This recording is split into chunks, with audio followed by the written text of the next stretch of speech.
This podcast is recorded on stolen and unceded Aboriginal land. We acknowledge the First Nations and elders of this country and join their calls for justice. Always was, always will be Aboriginal land. But this week, Victorian Greens leader Samantha Ratnam has announced that she is running for pre-selection in the Labor-held seat of Wills. And I'll tell you who's worried, Labor. On hearing of Ratnam's candidacy, a senior Victorian Labor figure said, "Bye-bye, Peter." Bye-bye, Peter. Bye-bye.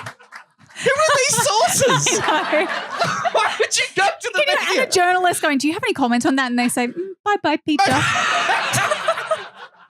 Peter Khalil.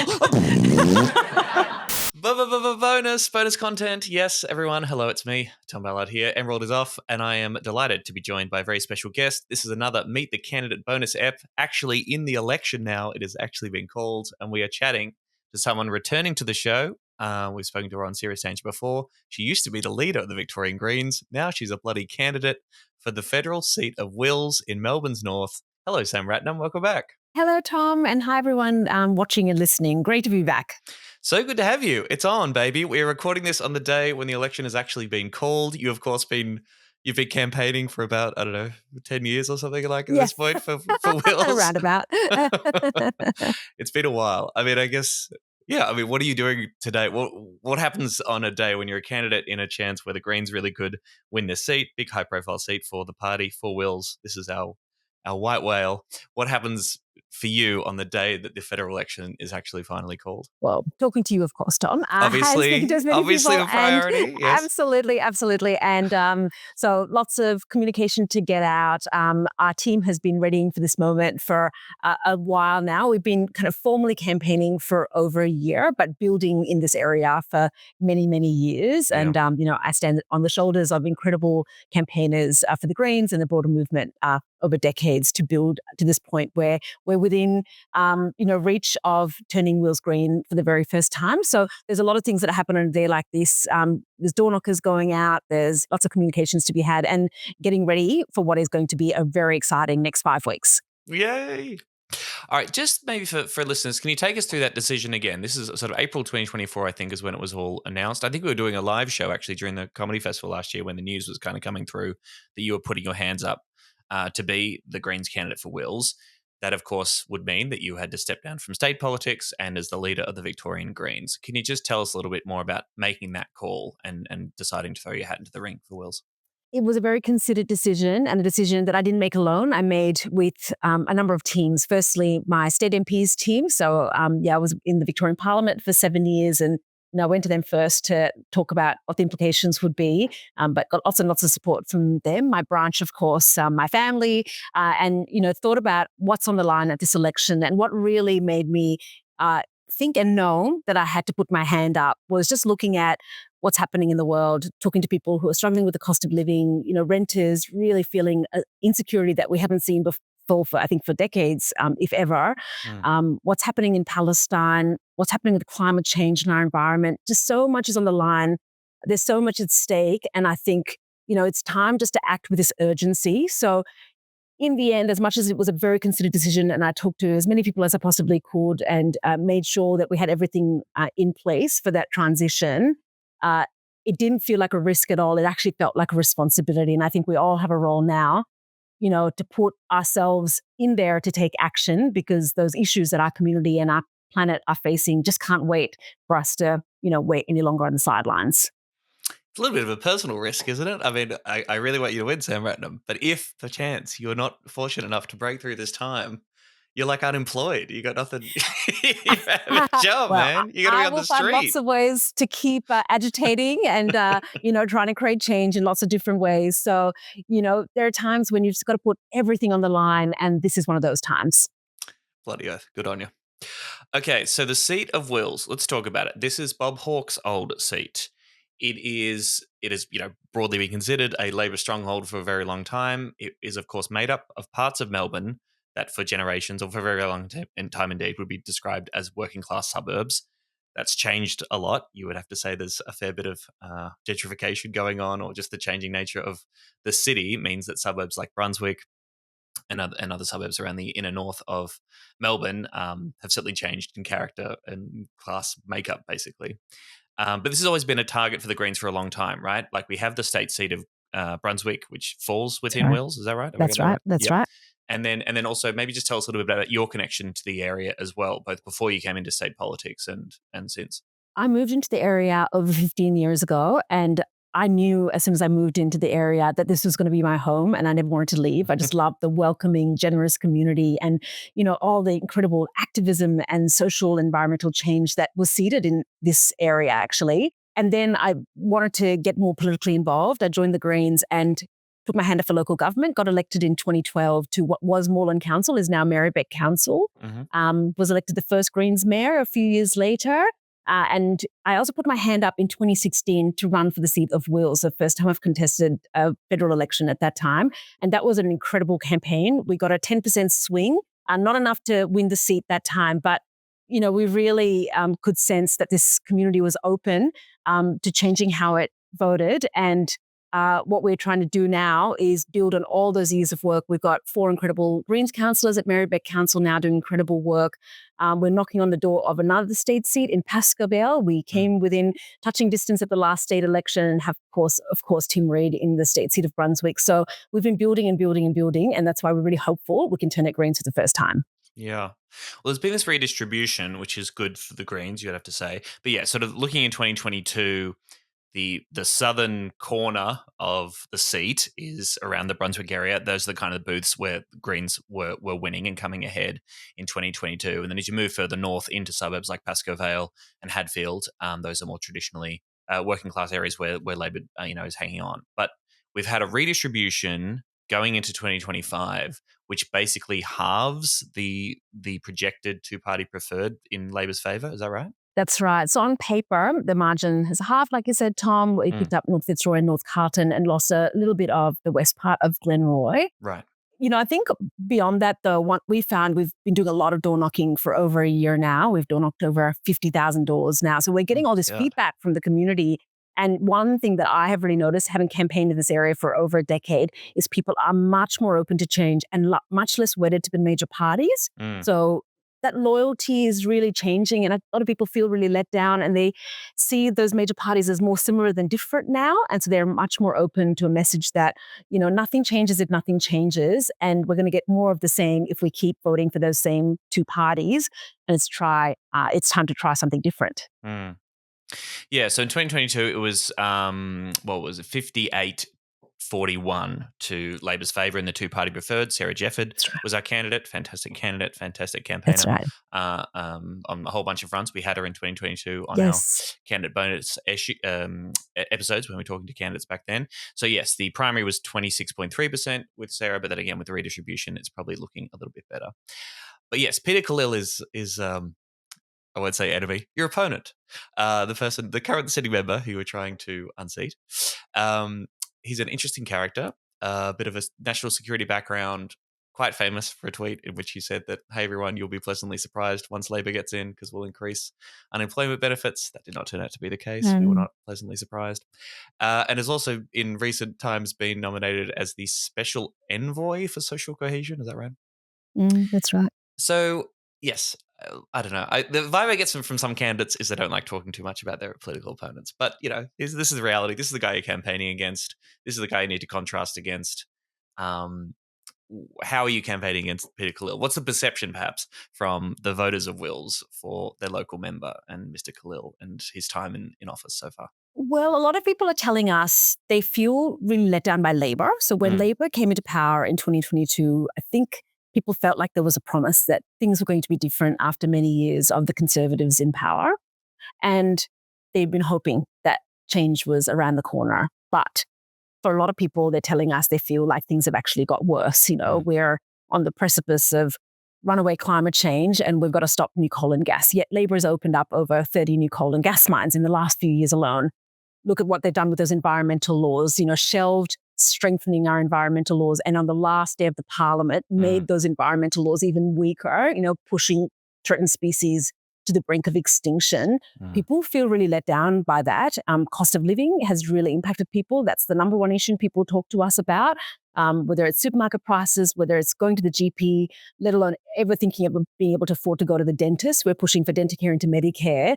The issue of Palestine is front of mind for our community. It's a human rights, it's a moral issue. People want a world of peace, and if they're really feeling for the Palestinian people, so that comes up almost every time I'm door knocking out in the community. And people feel like the local MP hasn't been standing up for their issues and championing the things that they really care about. So I think that's the real sense of being let down that we're hearing in the community. And they will often assign that to the local MP, and they feel like our local MP doesn't champion their values and they want somebody who does. Yeah, Palestine particularly, I mean, there's been a lot of coverage and focus on that particular issue. I know it's a big thing that you're campaigning about. It's a very important issue, but certainly, and a lot of the media focus on your campaign and the battle for wills, that certainly comes up a lot. The Age describes wills as the epicenter of Melbourne's large pro-Palestine protest movement, which is pretty cool, pretty cool cred to have, I think, as a seat.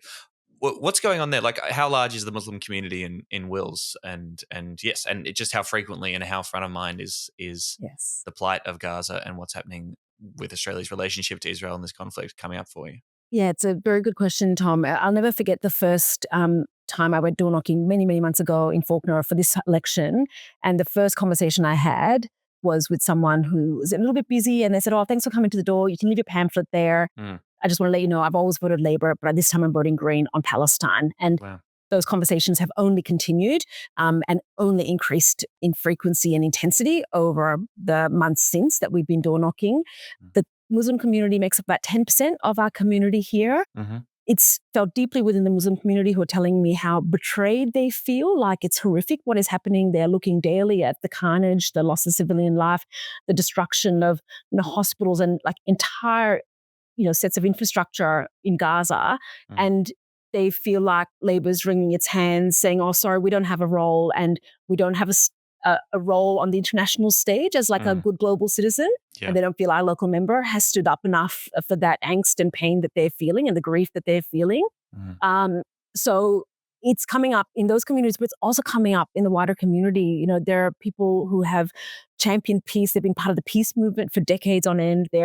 We are all often going to the rallies on Sundays. A large part of Wills is going down to those rallies on Sundays. We've had local actions as well, really well attended. And I have equally as strong conversations down in the South in Brunswick, where somebody just came up to me the other day and said, "I'm voting this time for the Greens on Palestine because I feel like it's a moral issue of our times, and I feel like Labor have let us down." Yeah. Matt, what did you make? Have you seen this Michaelia Cash grilling Penny Wong in Senate estimates? Minister, is Prime Minister Netanyahu welcome on Australian soil? Oh, Senator, I don't believe that Prime Minister Netanyahu is seeking a visit to Australia at this point. Well, is he welcome on Australian soil, though? That's a hypothetical. Well, it's not a hypothetical, because I can assure you, under a Dutton government, he is welcome here. Well, is he welcome on Australian soil under you as the Foreign Minister and Mr Albanese as the Prime Minister? That is a hypothetical, and I won't be responding to it. What is Labor's position on whether Benjamin Netanyahu is welcome in Australia? Because under a Dutton government, we will ignore international law and we won't follow the arrest warrants that have been issued by the ICC, even though Australia is a signatory to the ICC. We actually think we're going to welcome him, and we think he's cool, and we think if you dare to follow international law, then you suck and you're bad and you're presumably anti-Semitic.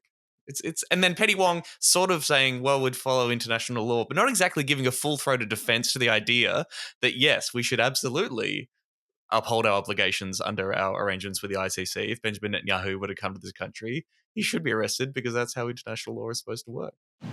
Well, you've just sent a very clear message across Australia to Jewish Australians that you are unable to answer under your government and under your leadership as our Foreign Minister whether or not the Prime Minister of Israel is welcome on Australian soil. Senator, I'm happy to respond to this. We all understand why you're asking these questions, and you flagged that yourself by your reference to the Australian Jewish community. You and I both know that this is a conflict that has generated a great deal of division in the Australian community. And I would simply say to you 2 points. One is Australia is not a central player in this. And the second point is to listen to what Mr Burgess from ASIO said, which is it is important for us to dial down the temperature here domestically. So can I just confirm the Albanese government's position is not to bring the conflict here. In planning to do that is to leave open the possibility that Australia may well arrest the Prime Minister of Israel should he come here. I'm not. Well, they're your words, and Okay, well, your motivation behind. And I warrant. think everyone can see your motivation behind it, Senator Cash. Well, I think everyone can see your motivation behind that. we stand with Israel. Well, We stand we stand with Israel. We stand with the democracy, and we are prepared to say that Prime Minister Netanyahu is welcome here under a Dutton government. And, it's interesting. I saw a little bit at Exchange, and I think the kind of response from Labor when people want somebody who's strong and will be principled in those moments of grave injustice, when they don't see that coming from our leaders, that's when people feel really let down because they're like, who do we turn to now to uphold these frameworks and these kind of basic provisions we've made across the world to make sure that we don't see genocide, that we don't see human rights abuses. And Australia is a signatory to those agreements. And then when our leaders don't uphold them, they feel really, really let down. And I think we're feeling that and hearing that a lot in our community. And I think that's why a lot of people are reconsidering their vote for Labor in this area at this election. Yeah. There was a little bit of coverage too that you received the endorsement of Muslim Votes Matter. So this is a advocacy body. It was formed in September last year. Says here, this is from Crikey now, spurred on by Labor's failure to stand with Palestine. Its first endorsement, announced on Sunday, this is a little while ago, was for Greens hopeful Samantha Ratnam, who was looking to win the prestigious Victorian seat of Wills off Peter Khalil. So it's sort of, there's two of these groups going on at the moment. Muslim Votes Matter is one of them. They're putting out how to vote cards in all 151 seats ahead of the federal election. They say they're only endorsing 9 particular candidates, and you were one of them and the first one of them. I guess, can you tell us a little bit more about that endorsement and what we should make of Muslim Vote Matters and how you think about that? So they're an independent group and, I really commend the kind of coordination and community building that we've seen, especially over the last few months. People getting really galvanized, and that should tell you just how potent this issue is for people. It's politicizing people, and people are getting politically active for the first time because they feel really let down. They feel like people have promised them and paid lip service to being allied or supportive of different multicultural communities, and then at the time of their greatest need, feel really let down. So Muslim Votes Matters, and there's another group, Muslim Vote as well, as I understand it, have been organizing within the Muslim community, one, to grow political awareness and to really consolidate the power they have, electoral power. And we all have power, right, in this system. I know all the powers that be and all the vested interests like to tell us that we're not powerful and our vote doesn't matter and nothing's going to change, but it does matter. It matters a lot. And when you come together, all those votes really, really matter. And so I commend any group that's getting politically active and galvanized. And I think that's what can change election outcomes, and it can change the country for the better. So it's been wonderful to see all that activism grow, but they're their own organization and they went through quite a rigorous process for the endorsement. There's a thorough set of questions that they're asking all the candidates, and they've put that all on their social media and websites for people to see for transparency in terms of the questions they ask and what that endorsement is based on. And I encourage people to go and check that out. So it's an independent process, but I really commend the kind of coordination and activism that we're seeing right across the board. Yeah, I was reading a little bit about them. I mean, they're obviously created or inspired to become a thing in the wake of our government's terrible response to the conflict in Gaza. But the questions they seem to be asking candidates are on a range of issues, from health policy to education policy, lots of different fronts. On the Palestine-Israel conflict, they asked you about this, and they posted your response on their social media. I support actively condemning and taking action against the current genocide and occupation of Palestine through diplomatic and legal means, by imposing international and economic sanctions, prosecuting war criminals who travel to Australia, adhering to international law and advocating for Palestinian rights and sovereignty.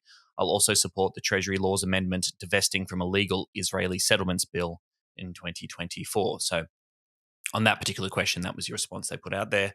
Yeah. And obviously, across all your responses, you impressed them a lot. And so they gave the thumbs up to Samantha Ratnam, which is great. Now, I'm all up for everyone endorsing Greens candidates. I think it's fantastic. I guess I'm just wondering, as much as you as an individual candidate can give good responses to these questions, you represent the policies of the party across the board. So in theory, at least in my mind, if they ask these same questions of candidates in other seats all across the country, surely the Greens' responses should all be pretty similar. Basically, what I'm asking is why don't they just endorse all the Greens candidates?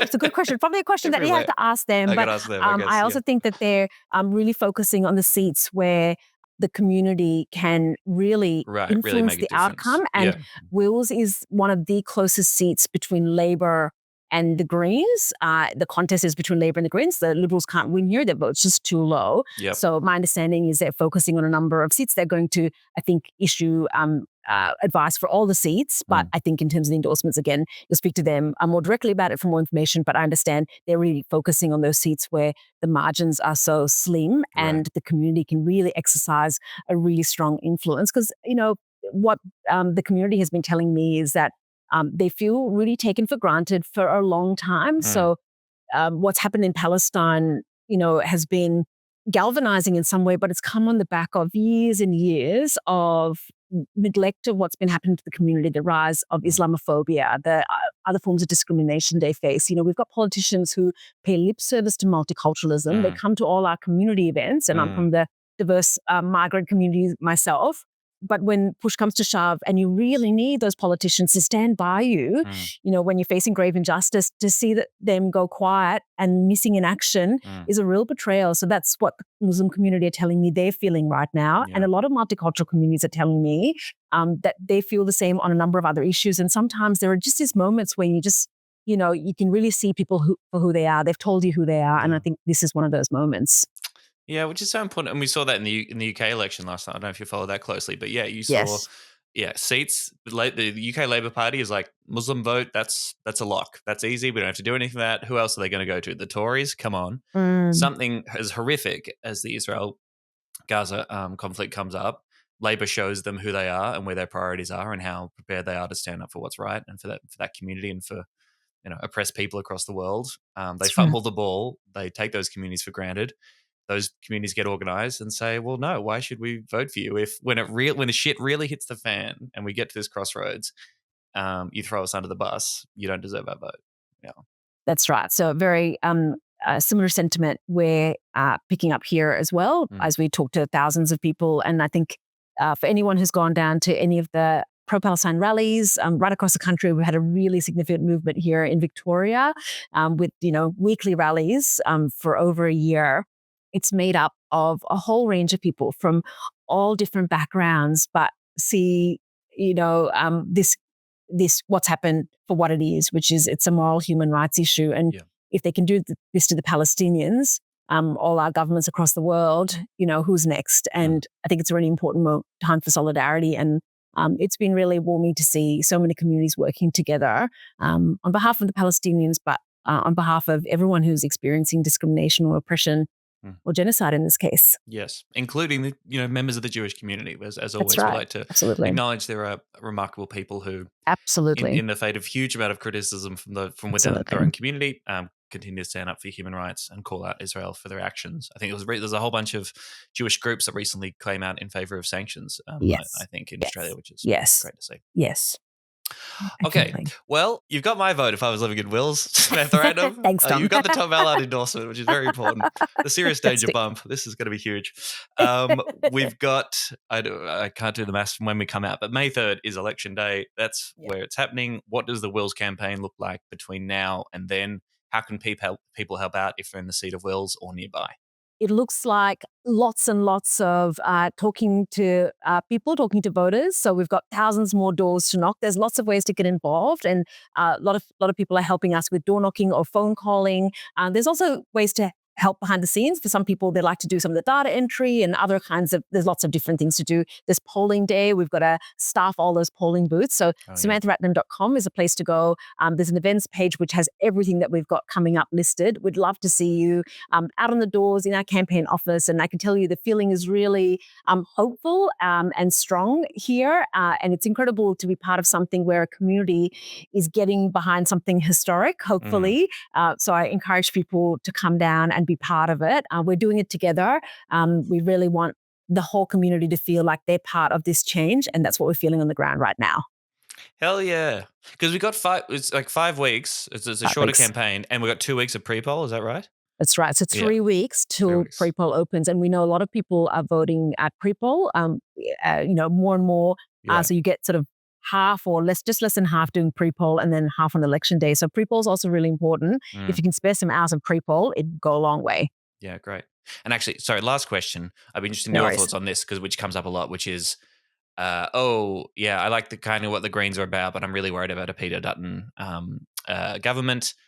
I mean, yes, we feel like we're constantly in this position in which we have to remind and gently educate people about a preferential voting system. But is that a big thing that comes up in the seat of Wills, in a seat that could potentially be going from Labor to Greens? Is that something you come up against? We certainly talk to people about it, and we reassure people that a vote for the Greens in Wills cannot help Peter Dutton because the Liberals can't win in the seat. Their vote's just too low. Right. What we could actually help achieve is a really progressive parliament with more Greens elected. We've got more independents on the rise as well. And a shared power or minority parliament is looking very, very possible. And Wills could be one of those seats. And we know that if we keep voting for the major parties in majority, we're going to get the same. And the cue that Labor gets is, we can keep just tinkering around the edges while people are struggling to put food on the table or put a roof over their head, or there's a genocide in Gaza that's happening at the moment. So what happens in this seat becomes really important, because what are we saying to Labor and the Liberal parties about the feeling and the openness for change in our communities? So actually electing a Green in Wills could send the strongest possible message that people aren't happy with the status quo. More change is possible. And I've experienced too personally. I was elected to council when there was no party that dominated. It was a real mixture of parties. And it was actually really good for the community because everyone had to work together. We had the full spectrum represented of the political spectrum, but it meant you had to work really hard and build cooperation and really, bring people over to your ideas. It meant people worked really, really hard and really good ideas got to the top and were implemented. So I've really seen the benefits both at local government and in state parliament of diversity in our parliaments, diversity of political voices, diversity of backgrounds of people. It just changes how we look at some of the issues. And I think the urgency is there now to change how we do things, because otherwise we're going to get more business as usual, which is wrecking our planet and really making people suffer. Boom! There you go. There's a stump speech. That'll do. And also, just Victoria, come on. We need a second. Queensland is embarrassing us, all right? We need another Greens lower house seat. It's not a competition, but... It kind of is. Aren't we the Socialist Republic or whatever? We've only got one guy. It's time, Victoria. It's time, Victoria. More Greens elected to the House of Reps. Bloody oath. All right, SamanthaRatnam.com. That is the candidate page. That's got all the information. If you're around Melbourne at all and you can help out the Wills campaign, they'd love to have you. Thanks for talking to us on the show, Sam. We're gunning for you. Good luck, mate. Oh, thanks so much for having me. Thanks, everyone. Yay! Hey. Serious danger to Australia.